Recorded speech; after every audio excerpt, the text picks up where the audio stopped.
So again, yeah, I'm moving into the 24-hour because it was, I think it was on the break of my question. Yes. And you see, please, people of Ghana, there are people who will never hear what you want to say to them when you say it to them.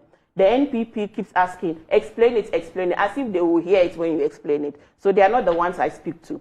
I speak to those who genuinely want to understand, and to understand the program, first understand its vision. We have agreed. The NPP government has told us that we are in difficult times, requiring everybody to tighten their belts. We have agreed on that. It is not contested. So when you are in unprecedented times, where the unemployment rates have reached critical levels, where multidimensional poverty has increased to alarming levels, where many people have fallen below the poverty line, meaning that their food insecure, their social service insecure, their security insecure, because they do not have the capacities, like Amartya Sen was saying, the capacities to be able to live a life of dignity by being able to access the things, the services that will grant them that life of dignity. When you are living in that situation, it is unprecedented times that will call for unprecedented measures. We can't go. We are still in an IMF program, mind you. We cannot go a-borrowing anymore. So we need to look within. We are actually literally on our own as Ghanaians. We need to look within. How do we deploy our existing human capital? We've done it before. Operation Feed Yourself, put the nation to work. So please understand the vision first. I beg you. The vision is that we are in a place where we need to put our nation to work. To put our nation to work does not mean we do not recognize what the bottlenecks are. That's what a vision is. State the vision, and now come out to tell us how you're going to implement the vision. So we are saying, put the nation to work by ensuring that all existing companies and SMEs, individuals who are able and capable of resetting their operations, because a lot of businesses have been run aground, and yet people need jobs. And Annie, he was speaking right to you when he told you that in other jurisdictions they are importing labor. Here we are with abundance of labor. So when they tell you that look within, it means that, dear person, dear citizen, whatever your hands find to do, let's speak first to the masses before the organized, sectors of our economy. Right. Whatever entrepreneurship is growing now, don't you see it every day on Instagram? Young people are making juices and selling. They are creating art pieces and selling. They're using their talents. We want a system where we echo a vision, a clarion call. It is a call to action that this government, where it has brought us, will not be able to usher us out of these doldrums with any further borrowing. So we need to ramp up productivity. And to ramp up productivity, of course, if you're a logical person, you will do the assessment. What do we have to work with? Yeah, which companies do we have to work with? What systems are existing that we can leverage today? Even the free senior high school, was there not a process of planning before the implementation of it?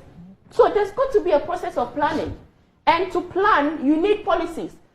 Investors respond to policies, framework. So what are the policies? Tax breaks. If you are able to revamp, refit, retrofit if it's a manufacturing space that you have, what is your challenge? How many people can you take upon? It is a clarion call to the people of Ghana that it will take you and I to get ourselves back to work to ensure that we are able to stabilize. Whilst we are doing that, we are keeping an eye on the corruption that has brought us there, because again, people must be punished for wrongdoing. We are stopping the decay. We are running a lean government.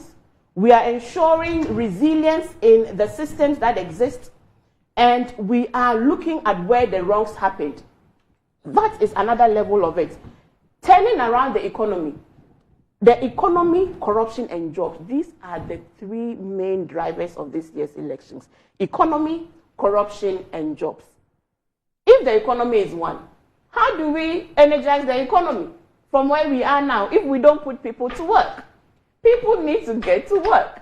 Yeah. And the government's responsibility, as it sees it, will be to provide that enabling environment.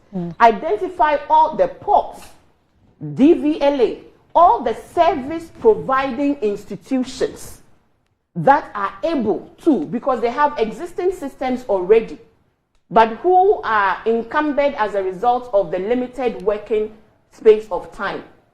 Containers, paying demurrage, being at the ports, the turnaround time at the port. I remember in 2012, it was a question that we asked of the vice presidential candidates. That time, Dr. Mahmoud Bawumia was the vice presidential candidate, the IEA debate. I was one of the moderators with Kojo Opon. Yeah.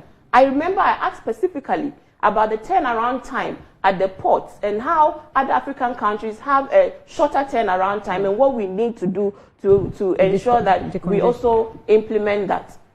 Harbors that are not being used, people are going to Togo and way to buy cars. We're losing a lot of money. There are so many leakages, all because of procurement politics, all because some people have ensured that this system will benefit only them and not the mass of people. Right. The nation will be put to work. The 24-hour economy would work with existing corporations, institutions, state-owned enterprises that government has power over to ensure that we put them to work beyond an 8-hour shift. Beyond that, every individual, every micro-scale enterprises, medium-scale enterprise, every individual entrepreneur, whatever your hand finds to do, the message is do it. If you can do a backyard garden, do it. It is a clarion call. It is a call to action. It is a vision that will be targeted for those who are able and willing to plug in to the policies, the enabling policies that would ensure that they expand their operations, increase opportunities, so people can earn incomes and be able to live a life of dignity.